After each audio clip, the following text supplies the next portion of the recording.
we have a limited amount of time here, so I want to make sure that I'm being a good steward of everyone's time. Thank you for your patience. City of Lawrence Common Council Committee as a whole, the meeting is now called to order. It is now 5:36 p.m. on Wednesday, October 21st.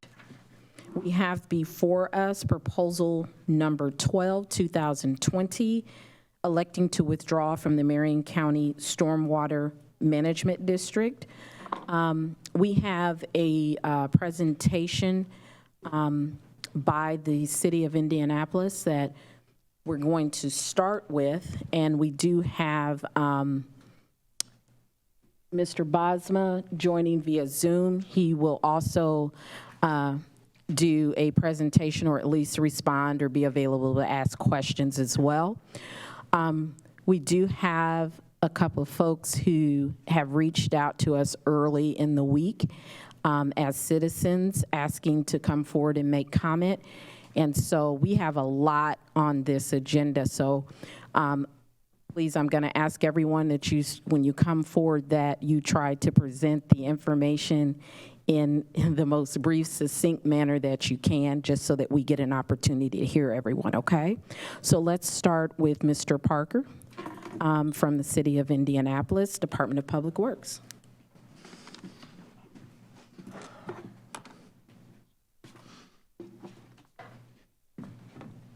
Thank you, Madam President, and members of the council. Dan Parker, I'm the director of the Indianapolis Department of Public Works, and by virtue of that title, I'm also the director of the Marion County Stormwater Management District.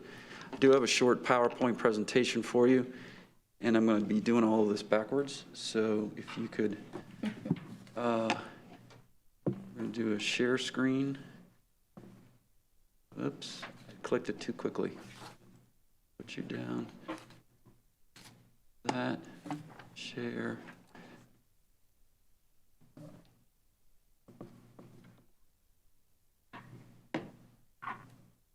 And everyone who's viewing via Zoom, can you see it? I see it. So, Madam President, like I said, Director of DPW, I have with me today David Borden, who is the Deputy Director of Engineering. David's division is responsible for the planning, design, construction, and inspection of stormwater projects. Also have with me DPW's legal counsel, Bob Fry. The one thing I want to sort of make clear related to this presentation is for information, it's for facts, it's for sort of a brief history. It is not meant for any lobbying or any persuasion. That is not our responsibility.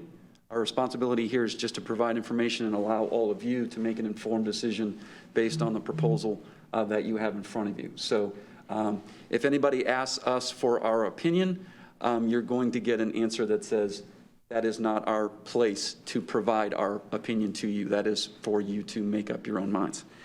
So with that, jumping right in, I think some of this has probably been handled by Speaker Bosma. Probably when the proposal was introduced, we'll go through sort of the Stormwater Management District. How does the City of Lawrence fit into that? And what benefit has Lawrence received from being a member of the Marion County Stormwater District? For most of you that don't know, the district was created in 2001 pursuant to state law. And that state law did make the Indianapolis Department of Public Works the manager of the Marion County Stormwater District.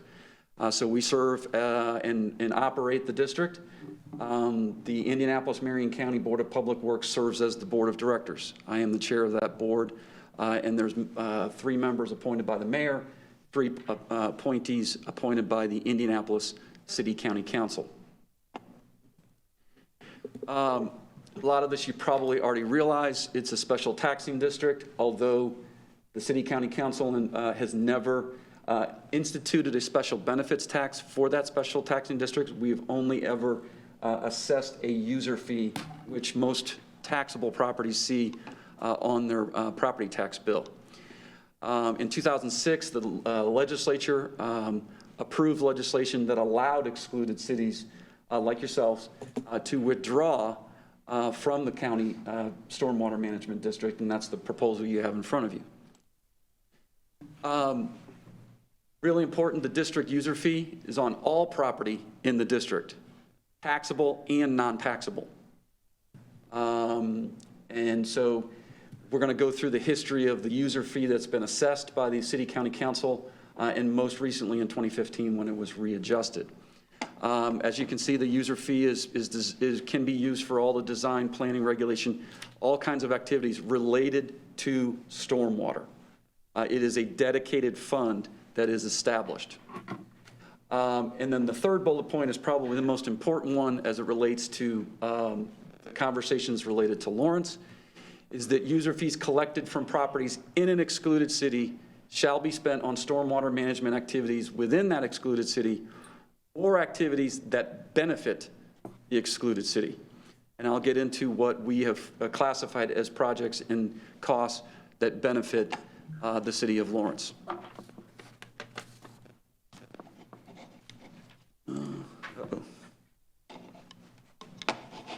There it is.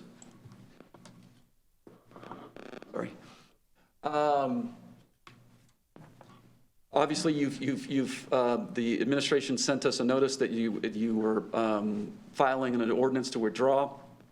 The one point that we would want to make on the withdrawal is that if the city of Lawrence decides to withdraw, if there are bonds outstanding that have been issued by the Board of Public Works, the withdrawing municipality is liable for and shall pay that indebtedness the same ratio as the assessed value of the property in the municipality.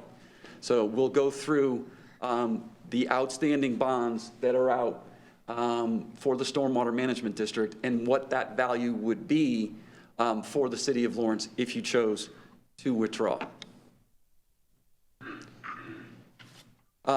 Really important point is that if you do withdraw, you're entitled to receive from the district a total amount of the user fees collected by DPW.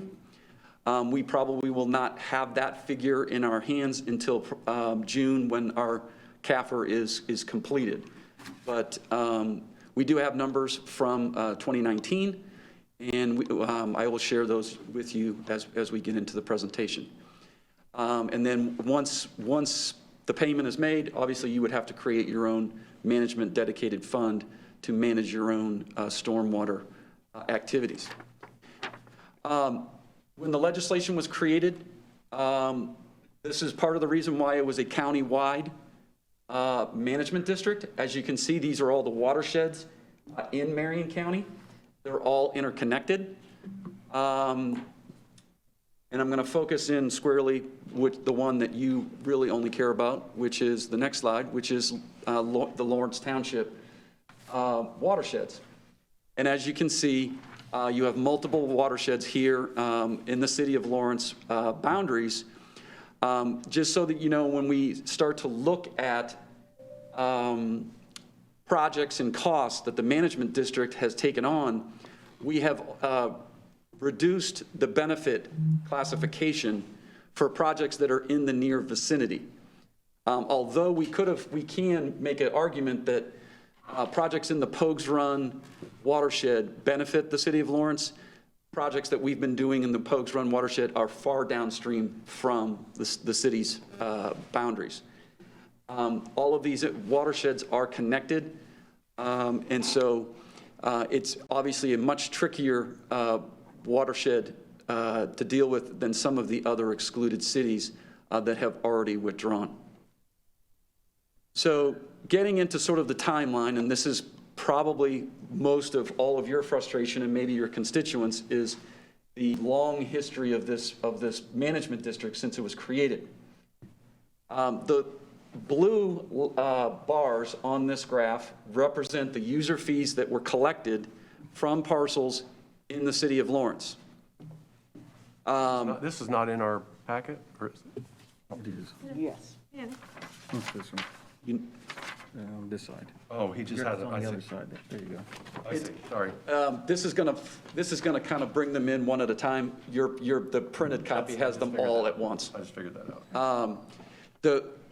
The gray is our administrative costs, and there's a definition of what administrative costs are to, run the district, which include obviously any cost to collect the fees.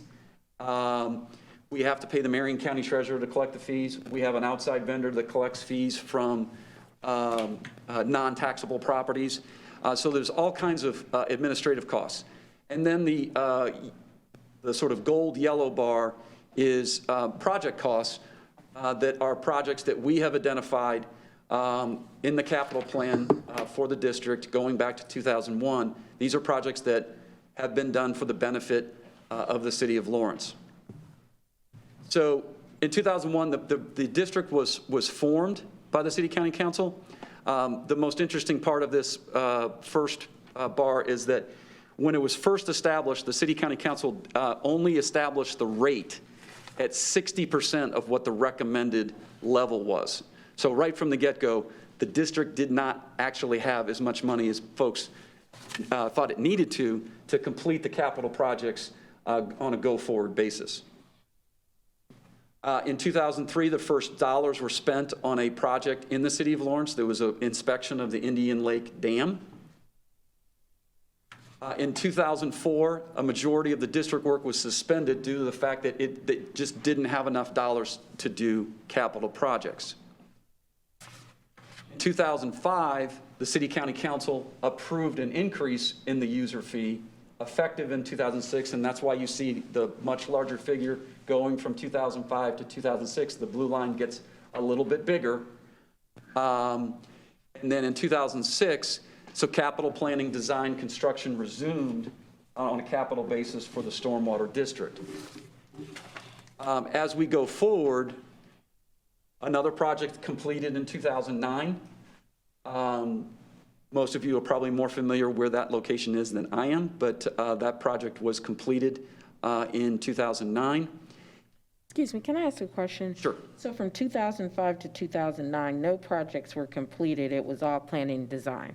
Once the rate was adjusted, then the planning process began again. Obviously, I'm talking about history here that well predates myself. Right. So this has been in the capital database for DPW. Okay. Now, a few more projects in 2011 and 2012 are completed. Pendleton Pike, Shadeland area, and Sergeant Road Bank, which is part of the Mud Creek watershed. And then starting in 2015, the City County Council once again readjusted the countywide user fee. And a really important thing happened in 2015.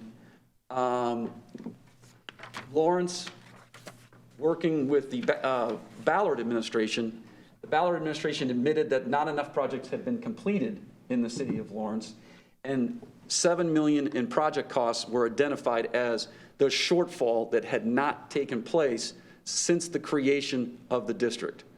So, Mayor, at the time, there was a lot of going back and forth because probably the user fee was being increased. There was a lot of discussion whether Lawrence should get out then. There was an agreement made that $7 million needed to be made up for the city of Lawrence. In 2015, the Upper Pogues Run detention project was completed for the city of Lawrence. And then in 2016, obviously there were two new mayors that came into office, one in Lawrence, one in Indianapolis. There was an agreement made to move forward on that $7 million with projects that had been identified. And we'll get into those projects here in a second. The second thing was that the county management district agreed that Wessler Engineering, a firm that the city of Lawrence chose, would do a master planning process for additional stormwater needs for the city of Lawrence and deliver that to the city, to the countywide management district. And we have a slide of that coming. Obviously, you can see because of the user fee increase, the blue bars got larger. In 2018, we received the master plan from Wessler, which did identify 8 priority projects for the city of Lawrence. And like I said, I have a map of that a little bit later. Additional projects were completed in 2019 in the city of Lawrence. And then we had a very, very large year this year with the 47th and Richard project, phase 1 started, the Lee Road culvert, and then the final planning for the trades district. That project actually goes to bid next week. And then we had significant projects for phase 2 of 47th and Richard for 2021, and the completion of the trades district next year as well. So I know that's a very long timeline, I apologize, but wanted to go back in time to sort of go through all of the various histories of this. At the same time that, in 2015, at the same time that there was sort of a recognition that the countywide district did not do enough projects in the city of Lawrence, the city of Lawrence did submit a letter of withdrawal back then. The council did reject that proposal. Since 2015 and the recognition that these projects needed to happen, 2 things happened. One, we moved forward to make sure that these projects happened. And the second was to start conversations related to an interlocal cooperation agreement between the city and the countywide district on a go-forward basis. How would these projects happen? Well, how would we handle the operations and maintenance of projects once they were done? Who is responsible? So there's been a lot of conversations back and forth. This year, since we were coming to the fruition on some of the projects, the large-scale projects that were in that $7 million figure that we talked about, that was committed, the capital planning began on the newly identified projects that we had received from the master plan.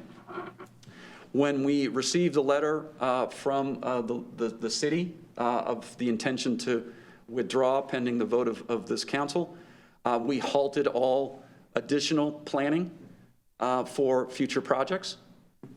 But we did commit to the administration and to Mr. Bosma's firm that we would move forward with the 2 projects that were already in design and ready to bid.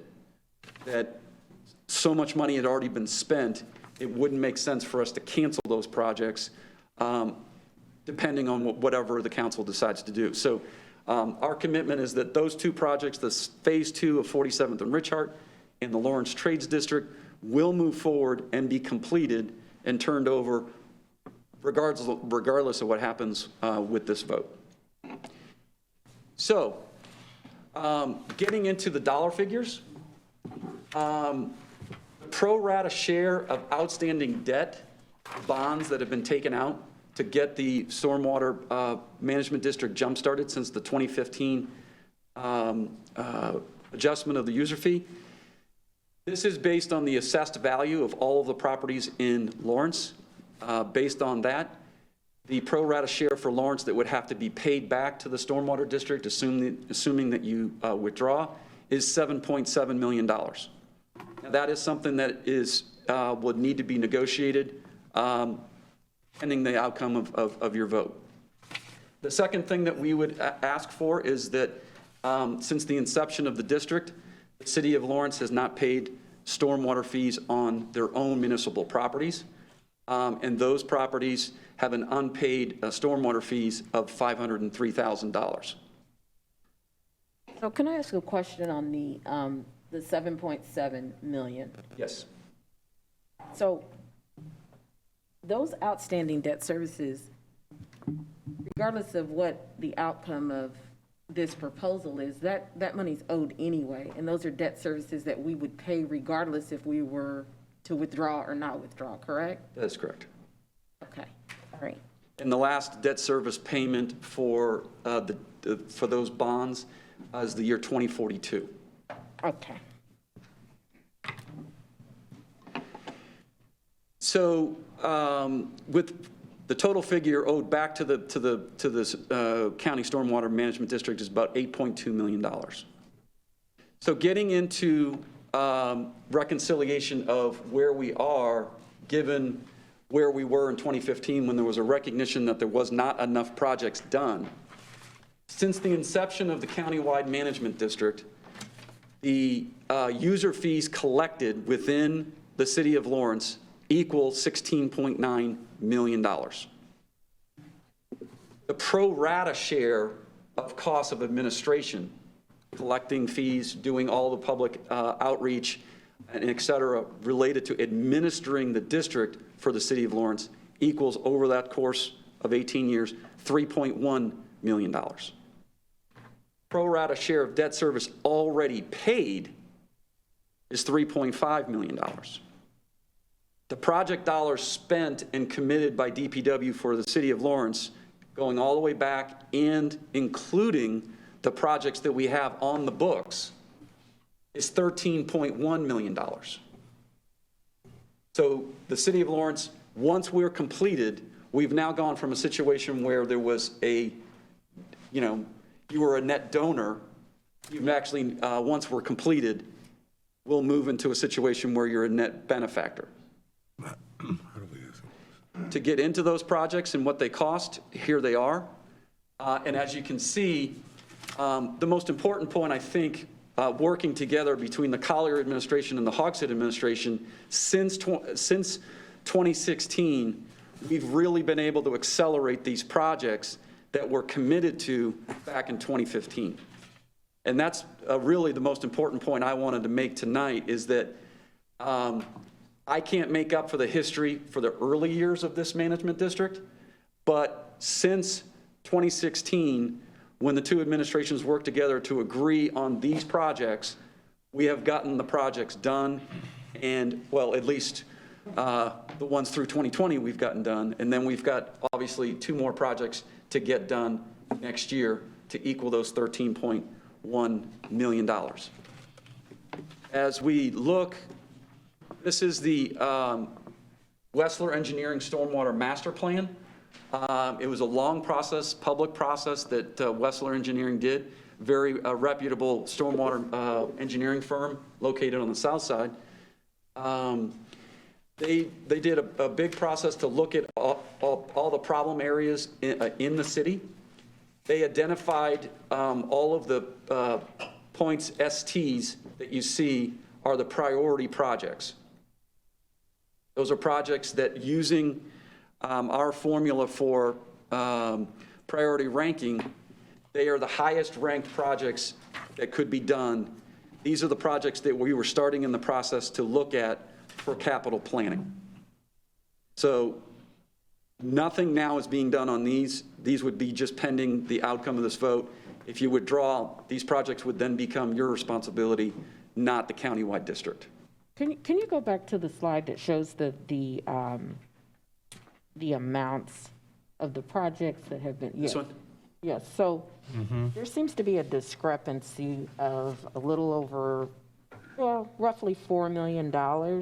Yes. And I'm assuming it's the portion that talks about user fees collected from properties in an excluded city shall be spent on stormwater management activities within the excluded city or stormwater activities that benefit the excluded.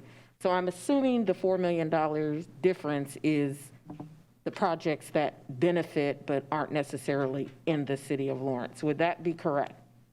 Because I will tell you, like, Oaks Run is not in what? Upper Pogues Run Detention is actually in the city of Lawrence. It is just north of. So let me start at the top. Isn't that on Emerson and 70? No, that's the one.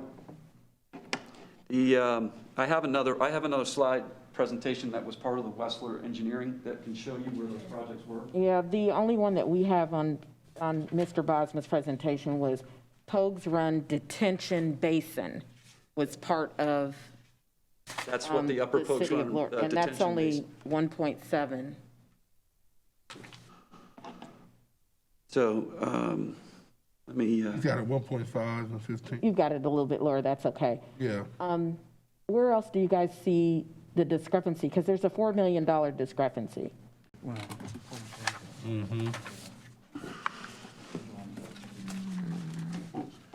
I see where it might be. 47th and Richard, Madam President, we have 5.2. the 47th and Richard project originally was going to be, the reason it had to be broken into two phases and why it's taken so long, we ran into land acquisition costs.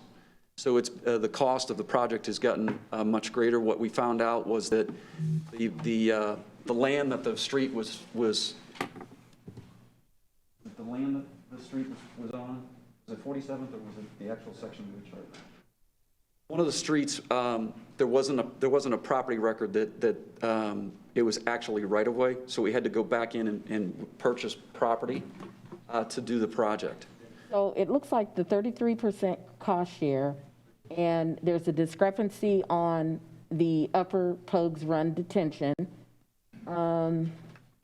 Essentially, what you have is grand total project dollars spent, and what Mr. Bosma has presented, it is a $4 million delta. And I would just like to I don't know what he presented. So there was 13.1. Oh, Yeah, I don't mean to interrupt, Mr. Parker, but I see what the discrepancy is, Madam President. So the first 5 projects, in addition to the other discrepancies you mentioned in amounts, the first 5 projects on Mr. Parker's slide number 14 were not on the list that I or the city had as projects that were allocated toward, I think, the city owns, okay, or city of Lawrence. okay. So the Indian Lake Dam, 9,500, Picton and Elmhurst, 33%. Those were not on any list that I prepared or that the city had seen before this list. I just looked it up. It's 40s. No, somebody should. Yeah, I think the Picton and Elmhurst, does anybody have any? I'm just not familiar with that. I looked it up a second ago. It looks like it's Shadeland and, Just on the other side of 465. yeah, just almost On at the edge of our 38th. It's in my district on the on the south side of edge. 46th Street. Yeah. On the edge. Right. I don't know. I don't know. I mean, that's 8 years before I was director, so. Okay, all right. So, Railroad track runs back in there, though. Yeah.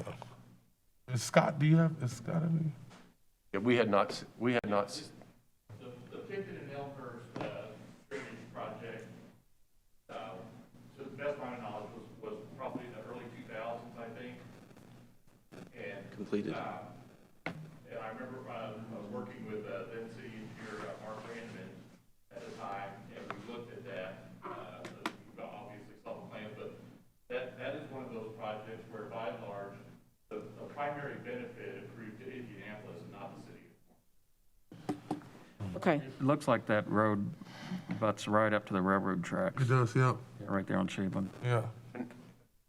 I'm just, while we're on this, is there a reason why, because we hadn't seen this, but given that Picton and Elmhurst were on the border of Lawrence, as is Pogues Run detention, why wasn't there a cost share like the others were?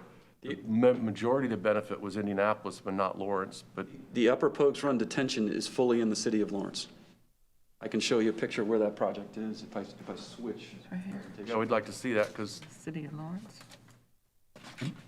While you're switching over, were there any other dollars that maybe you received via grant or IDEM for the Pogues Run project? Since it was right next to the interstate? David, you want You don't remember? Okay. the lower, you're thinking of the lower Pogues Run, which is down by Emerson and 70. That's what that was my question, the IDEM question was mine. That's the yeah. lower Pogues Run detention, so this is the Upper Pogues. Yeah, I'm not familiar, yeah. I've wrongly put that on. you have like across the street? For the upper Post Run detention basin, Yeah, yes, basically 46 is Richard. It's on the south side of 46th Street.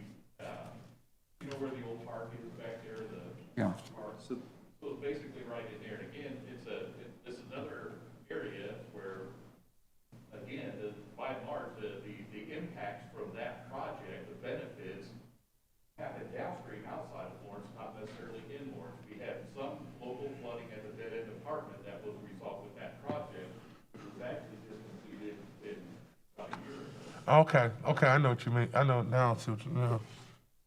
I guess we were looking for a dam. There's no dam there. The Indian Lake Dam is a private dam. I don't No. I mean, when you think of Pogues Run, I'm thinking of water retention like like it is on the south part, but there's no dam. So what did they do? Put a pipe in or something? Or? So this is the area, this is from the Wessler analysis that was done, and where this Allen Sellers Hull is the Trades District project. This is the 47th and Richart area that was targeted, and then this is inside, outside of 465 and the Upper Pogues Run Detention Basin. I believe that those are soccer fields. Yeah, there's one. I think that there was a lot of trees in there now, but yeah. So Okay, I think you answered the question now. There seems to be just maybe a difference of Professional. what opinion. benefits and what doesn't. And then to Counselor Chevlot's point, why wasn't there a cost share percentage, since it appears as though a couple of those didn't, Lawrence wasn't necessarily the largest benefactor of that project. Well, it is wholly in the city of Lawrence boundaries, and there are other, if we go back to the other map, and we go back to the watersheds, you could look at the watersheds and how large they are. We did not include all of the projects that were in the Pogues Run watershed. Although the project down at I-70 in Emerson is obviously squarely in the city of Indianapolis boundaries, it helps the entire watershed, and the Pogues Run watershed starts in the city of Lawrence. But we did not include the cost of that project in our analysis. We tried to keep the analysis purely to very close to the city boundaries, and that there was a net benefit to the city. Because it's not just in the city, it's a net benefit for the city. Okay. Thank you. Do any other counselors, I want to be mindful of the time, do any other counselors have questions? I do. Stop. Yeah, Yeah, I think have questions for Mr. Parker? I do. Okay. I'll try to be real quick with these. You mentioned this stormwater board that is comprised of appointees from the mayor and the city council. Was there any representation from Lawrence on that? Question. There was one gentleman that was from the city of Lawrence. He had to come off the board. He served. How long did that person serve? He was an appointee of the council. There's not a requirement that there is someone from the excluded city, but there was a time when I first came onto the board in 2017. I don't know how long that gentleman had been there, but he served up through, I believe, 2019. Okay, just curious, that there wasn't any representation there advocating on behalf of Lawrence. That's what was my question. And then,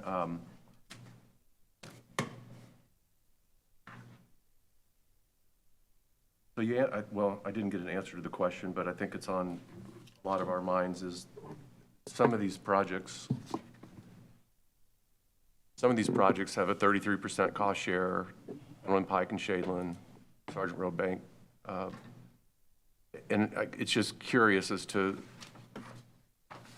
why that wasn't looked at in these others. And I guess there's that, you mentioned the benefits the city of Lawrence, but what strikes me is that a lot of activity has happened in the last 5 years, which seemed to be prompted by the fact that we were going to withdraw. It's just kind of, it's that sense that all of a sudden there's this activity around 2015. And I know that I've met 4 or 5 years ago with Mike Sassone and some other people, and I voiced our concern, even back then, and I've been on this council, this is my third term, that we have been felt neglected for quite some time, that we did not have an advocate or a voice at the table. At that time, we were assured that we would start seeing these projects, and it looks like some attempt has been made, but I guess there could be some questions or some answers about the cost share, because that will change the indebtedness to what we would, if we were to withdraw. It doesn't change your indebtedness. Well, you added into those projects, if I'm not, at 19, this share cost of the administration, project dollars spent committed by NDDPW, which was 13 million. You said it was a net benefit to Lawrence of 2.8, but if we were to go back and maybe say, okay, well, let's look at this project at 33% cost share of Upper Pogues Run at 1.7, it just kind of changes the numbers when if you were to apply that same math to some of those two projects, that really the net benefit to Lawrence may not be 2.8. But then it can, becomes the debate of, are those projects really benefit all of Lawrence, or do they benefit some of the Indianapolis district like Mr. Salisbury referenced? I don't think we're going to solve that tonight. Can I ask but a question? Hold on a minute, let me finish. I think that's a very good point, and we really would, in my mind, no matter what decision gets made, whether we withdraw or we don't withdraw, I think those are questions that we need to have answers to, so that we can feel like we have the most accurate information, and that it's beneficial to what we're trying to accomplish for our city. Councilor Giles. Okay. The question I have is Beech Grove. It's my understanding that Beech Grove and Speedway have already removed themselves. As I look at your projects and your maps and your sharedness, it made me think, even though we're the city of Lawrence, we're one county, right? So even when we move out, water doesn't care if it's Lawrence or Indianapolis, right? So how much collaboration do you have to still do with the city of Beech Grove or Speedway, or what you anticipate doing with us if we withdraw? Because it seems, if I'm following your strategy or your process here, it seems like you can't do what you do alone, right, to fix the problem? And I would imagine that would flow back to us the same way. So, Counselor, we have to do a tremendous amount of coordination with the excluded cities and town that have withdrawn, because we can't do a project that's, say, outside of their jurisdictions that impacts drainage for them. Right. So, and if you withdraw, you can't do a project in the city of Lawrence that adversely affects us. Right. So there is a tremendous amount of coordination. You're right, water doesn't recognize boundaries, because you have water that comes into the city that actually comes in from Hancock County. Exactly. Right, that's an issue as well. I mean, you have an interesting part of the county because you have water flowing in so many different directions. Right. So with that said, though, it seems that it would put us in a better situation that if I have my money in my pocket, you got your money in your pocket, and we got to do a job together, now we can negotiate every time a move needs to be done, instead of you using your professional perspective to say, this project benefits Lawrence to this percentage, and I may bring my engineer up here, and he may say, this project benefited Lawrence 25%, you said 45%, but all the money's in your pocket, so you make that decision on how much we pay. But if the money's in my pocket and yours, you gotta deal with me at the table at the beginning, and that is where I think the advantage will be most significant for the folks and the citizens of Lawrence. Councilor Russell. He took the words out of my mouth. Councilor Wells, do you have any questions of Mr. Parker? And you need to take yourself off mute.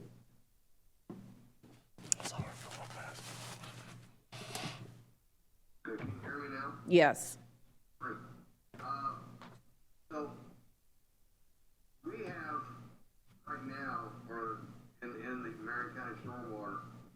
just the city of Lawrence and the city of Indianapolis that are now members of this or participating in that? Is that right? It would be the consolidated city, so all of the included towns as well. I'm sorry, I'm having a real hard time hearing. Included town. Oh, I got to go around there because the microphone's in here. Includes the towns as well. It includes the included towns as well. So it's the consolidated city of Indianapolis and the city of Lawrence together. Okay. And the, do we have it, could you tell me how many engineers you have, the American County Stormwater has on staff full-time to address all the projects that you're doing? Do you have full-time engineers, and how many? Yes, we have a staff of 32 in our engineering division. 32 engineers. Not all of them are engineers. Some of them are construction managers. And you said, if I heard it correctly, I said I'm having a hard time hearing, but you said that, as we all know, Lawrence did not benefit greatly back in 2015. I remember, when, Frank County Stormwater addressed the council, I believe it was back in 2015, when they were talking about withdrawing. And, the representative then said that a lot of the problem was that Frank County Stormwater wasn't aware of many of the issues, and that no one had asked them on that.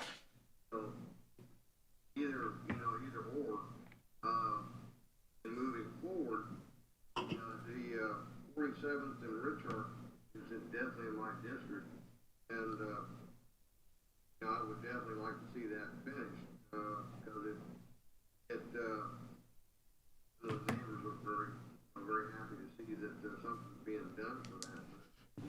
But you say that now, moving forward, we will be collecting more money. We will actually be gaining more than what we're putting into it, starting as of now. That's a question. That's what we're trying to Yeah, determine. Madam President, can I ask a question that might help? Sure. I'm just trying, Mr. Parker, I'm Chris Wheeler, I'm the council attorney. I'm just sitting up here in Councilor Wells' seat today, so I can hear a little bit better, but maybe I'm missing something, but I'm just wondering if your financials and benefits page is an apples to apples comparison. And the reason I ask that is that the date on this page is 2001 to 2019. And the date on the project dollars spent committed is 2001 to 2021. And the crux of my question, sir, is whether the debt service on these projects is reflected. In other words, as you've noted, the debt service goes on. Is that captured in your comparison? Yes. So the debt service is on No, I mean ongoing debt service, not ongoing debt service. There It's not. Yes. It is? The ongoing debt service is the 7.7. That would be what would be liable by the city of Lawrence. It's on this page right here since it's not up. Sorry, you don't have page numbers, so I'm getting it a little lost. Hold on a minute.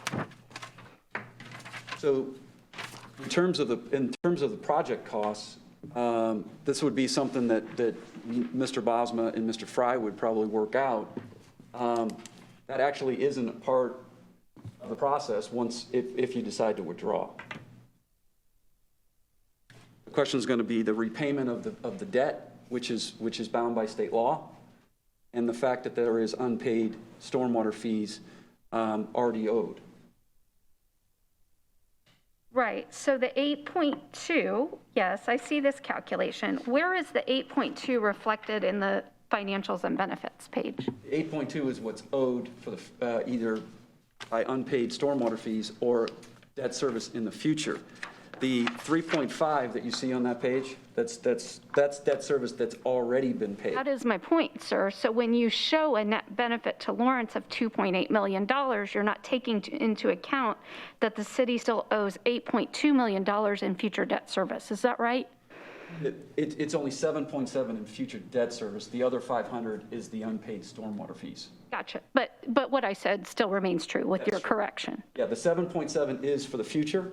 Right. On a go forward, if you act and withdraw, that would be the basis of, under state law, the bonds that are outstanding on a pro rata basis based on AV Right. on what would be owed. The 3.5 that you see on that page is everything that's happened in the past. Right. That's exactly my point. So the net 2.8 It's not true. doesn't take into account that we still owe 7.7 going forward in future correct. debt service. That's correct. That's what it is.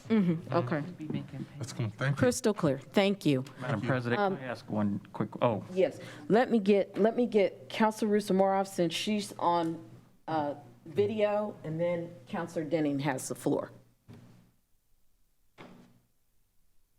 Thank you, Madam President. I do have a couple questions related to the attorney's question she just asked.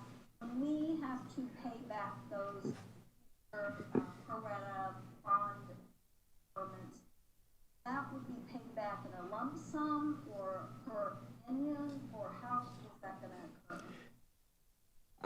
I would suspect that you have a good lawyer that represents the city. That and the payments are yearly between now and 2042. I would suspect that the negotiation would be that would be a yearly payment of equal payments. I mean, I don't want to speak for your lawyer or mine. For our controller. Madam President, I agree 100% that that's how it's happened in the other excluded cities is as the fees are collected and paid to the excluded city, they subtract the debt service from that. We talked about that a couple weeks ago when we made our presentation, which was very consistent with Mr.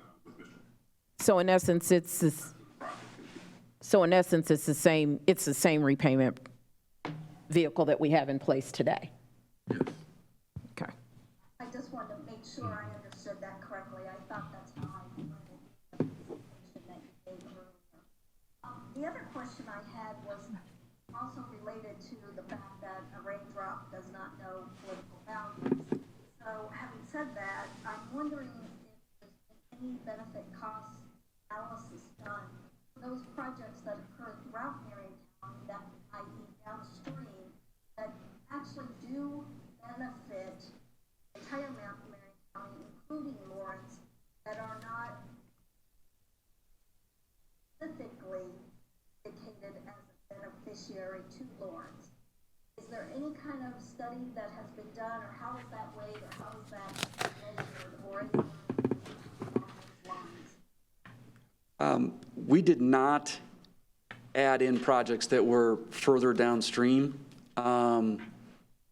Obviously, given the conversations that we've had tonight, even ones that are close to the boundary, we tried to keep it as close to the boundaries of the city limits as possible.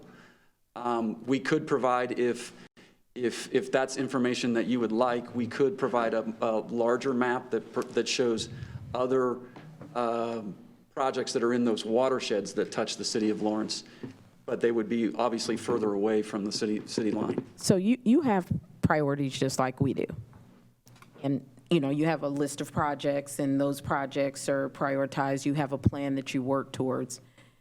So in that list of plans, let's say there's 50 of them, there are going to be potentially a handful of those that may directly or indirectly benefit the city of Lawrence. So my take on that is there's going to be projects that you do that benefit us, and there's going to be projects that we do that benefit you, and that's going to happen regardless of whether we're part of the current stormwater agreement or not. Would you agree with that? Yeah, I would agree with that. I think that the challenge, as you look at this, the 2019 figure was about $1.7 million collected from the city of Lawrence in calendar year 2019. If you subtract off debt service, if you assume the cost of program administration, which that program administrative cost is a part of it as well, because somebody has to collect the money. Once you do it on your own, those costs are on you.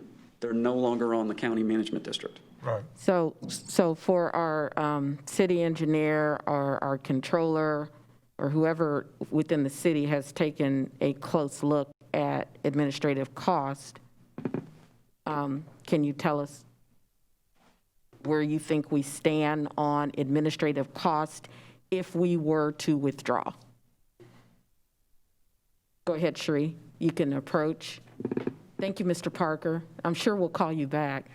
As soon as the city engineer responds to that, I'm going to have the citizens come forward that want to make comment. And I think Councilor Denning had a question as well. So we'll go to Councilor Denning right after Sheree, and then we'll have citizens' comments. Yes, sir. Madam President, so like Dan Parker was saying, once the debt is taken out from the collection, we roughly get probably a little over $1 million, which we can manage it in the way we would like to. I mean, prioritize our needs, and most of our needs, like I mentioned to you last week or last month, was O&M, operations and maintenance of some of the existing system, which is not happening right now. So we can prioritize some of that and also do some projects too. So managing it on an administrative side for like 1.2, 1.3 million worth of projects is not a big, I can handle it, and my department can handle it. I wanted to, Councilor Giles. I'm sorry. Hold on 1 second. I'm gonna see Councilor Denning. He gets the floor, and then Councilor Giles. And that's it for councilors until our citizens have spoke. And then I think we will start our council meeting just a little bit late because I just want to make sure everybody has an opportunity. Yes, Councilor Denning. All right, thank you. So I'm referring now, Mr. Parker, to your second to last slide, and both of you could maybe comment on that. That's all right. You could give a whole presentation probably on these 36 projects that you've identified as in the master plan, but you have 2 that you've already committed to and began funding that you put in the beginning part. Is there just... So those would have been the future. The ones that we've worked on were the ones that were agreed upon back in 2015, 2016. And that's why the 47th and Rich Hart and the Trades District and some of the culvert projects moved forward. So those were the ones that were identified early on. These were the ones where, hey, these are all of our other needs. Other needs. I think it was, and I can't remember who it was, which counselor said it, that there was sort of, the reason the master plan was done was to answer a question that I think someone, I can't remember which counselor said, in terms of the identification of projects. So that was done so that no matter who does it, somebody has a list of projects that they need to do, and they've been identified using a formula that says these are priority projects. Has your office put a timeline on these or thought about just when these might begin, when you would think about starting these? If everything stayed exactly the same as it is now? Yeah, from a capital planning perspective, we have to submit our capital plan to the city county council for a 4-year period. So what's been submitted to the council this past year was for 2021 through 2024. None of these projects would be Some of those completed projects before were in that 2024? capital plan. They were not or were? They were. Okay. That answers my question. Okay, Councilor Giles. Thank you. Thank you, sir. Yes, thank you. I just want to make sure that I have a proper understanding from the previous meeting to this meeting on how we move Lawrence forward. And I think it's important that for the record, I want to make sure. When I look at this list of the projects that Mr. Parker brought here, they're big projects that affects us and helps the whole county. But if I am understanding correctly, is it true that you're saying that with our maintenance, if we can use this money in our maintenance program, there's a bunch of smaller things that we can do that need to be done that would have a greater effect on our city of Lawrence? Counselor, with my last 9 months of experience here, majority of the concerns I get is with the infrastructure falling apart. So there is literally no budget for fixing any of that. Our street department is trying hard to catch up, but they can only do so much. Some of these are rather larger projects too. So to me, addressing some of those will eliminate a lot of the concerns that a lot of the citizens have with flooding on their backyards and roadway streets compared to this big project. Yes, these big projects are needed, but what I see from the immediate need is addressing some of those smaller areas and fixing some of the very critical flooding in our city. And then with Mr. Parker, I want to make sure that I'm correct. When I first came in the office and first decided to run to be a counselor, and I was new to my neighborhood, fairly new, many citizens told me that Indianapolis had came out, scored, this is prior to this master plan in 18, scored projects, they seen the trucks, and nothing ever happened. And so one of the things that I'm curious when he looked at that list is if, even though you submit a 4-year plan, is it true that you could change that plan just as easily as you put it together without any ramifications? Well, plans, I mean, obviously always change. We wanted to be able to bid both the Trades District and 47th and Richard Phase 2 together, but you run into issues related to land acquisition. When it relates to capital planning, the reason that we are required to submit our capital plan to the council is so that the council can track projects. There are city-county councilors that do represent Lawrence on the Indianapolis-Marion County County Council. And so we have to, every time we submit the plan, every counselor really doesn't care what the bottom line is. They want to know what's going on in their district. Right. So if a project is programmed and then it doesn't happen, there's an accounting that has to take place from us to that counselor. But you can change it. You're saying that pressure from the counselor to keep it on. I mean, if there's changes, it might be, once a project is programmed, it happens. From a year-to-year basis, does a project get constructed in 2021 or 2022? That could be based on just, you know. Well, the reason I'm saying that, I think it's important, is if, and correct me if I'm wrong, guys, but if Mr. Bosma presented us in his presentation, I don't have it in front of me, but I feel pretty confident that there were projects that were scheduled for a date that we thought was somewhat reasonable, and then it's been pushed further down the line. And what I'm saying to you is, this is pretty you. It seems to me, from listening to the constituents and learning what I've learned, that you guys kind of come in, score it, put us in there. But if you find your priorities change, you can change those priorities. And it seems that the good folks of Lawrence may be on the short end of the stick more often than not. And I just want to make sure that I'm being fair of making that that having that belief. And I want to give you an opportunity to, before I vote, to clear that up and make sure if I'm wrong. I mean, to be fair, the projects that we're committed to, we followed through and are going to get done that we're committed to in 2016. Okay. So the projects that we're committed to, now, have they been easy to get done? No, we've run into issues. You run into issues anytime you do a capital project. But the main point I wanted to make tonight is I can't speak to previous years prior to 2017, because I became director in 2017. Since 2017, we have followed through on the commitments that were made to the administration out here that those projects would move and that the master planning process would happen. So that's my main point tonight. I'm not here to convince you to vote one way or another. I just want to stand up for my department, because our department did deliver the projects that we said we were going to do.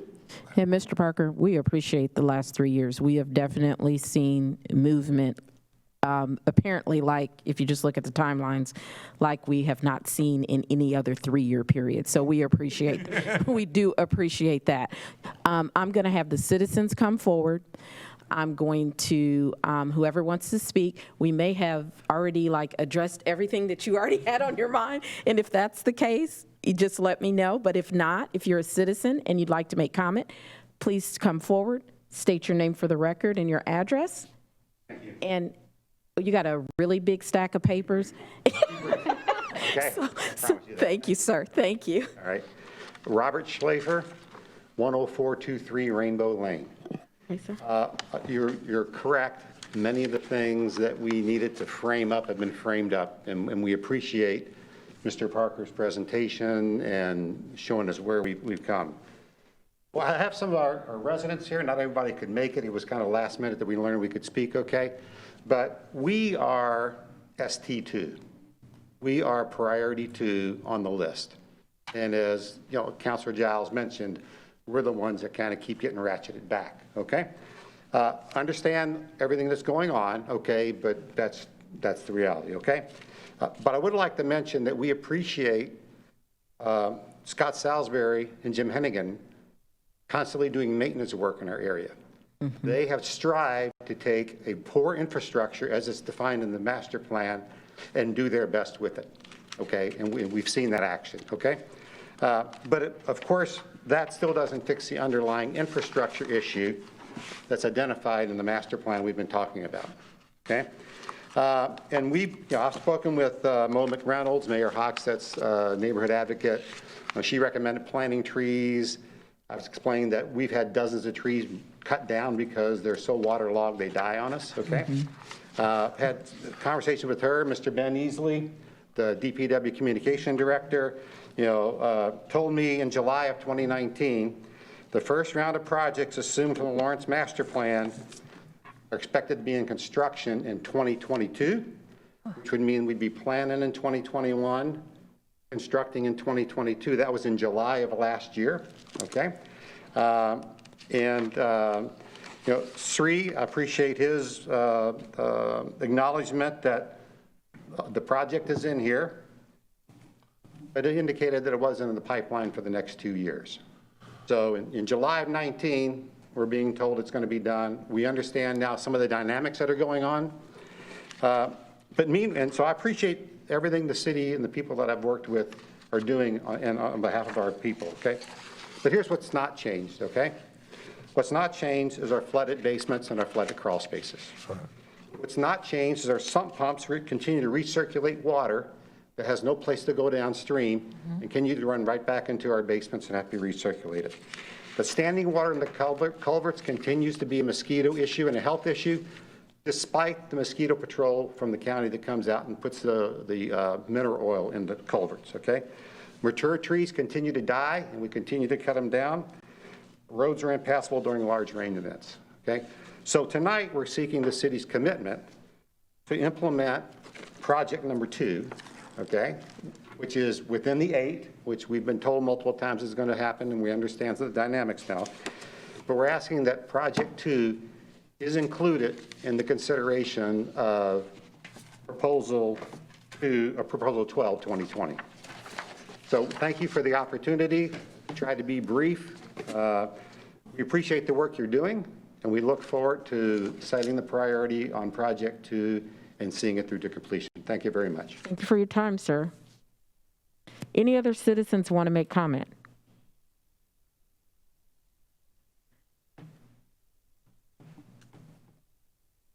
State your name and address for the record, sir. Sean McGovern, 7439 Rainbow Lane. I really want to commend my neighbor for getting us here, and I want to commend all you guys. I know this isn't easy, but when I was just sitting here listening, I just got an education on this, let's kick the can down the road. The can has been kicked down Rainbow Lane, you guys, I personally have lived there 9 years. My wife's been there 18 years, and we have been dealing with this. And somebody from the city of Lawrence was nice enough to come out and dig this beautiful ditch right across the street from me on Rainbow Lane, and I'm thinking, okay, looks like they're getting ready to start working. No, nothing's happened since, and now we used to maintain that property. We can't even take our mow over there and cut it, so I appreciate the fact they were probably trying to help, but they made it worse. Anyway, I just wanted to say something since I had to get off work early to come here too. We appreciate you, sir. We appreciate you coming out and making comment. Any other citizens? Okay, seeing none.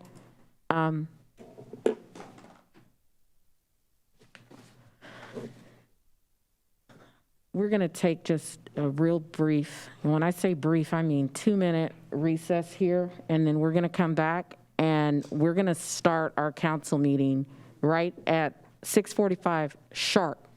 So brief recess. This part of the meeting is not adjourned. I just need 2 minutes, brief recess, and then we'll either adjourn or counselors will proceed with this matter. Thank you, sir. Thank you so much for your time and the information. Appreciate it.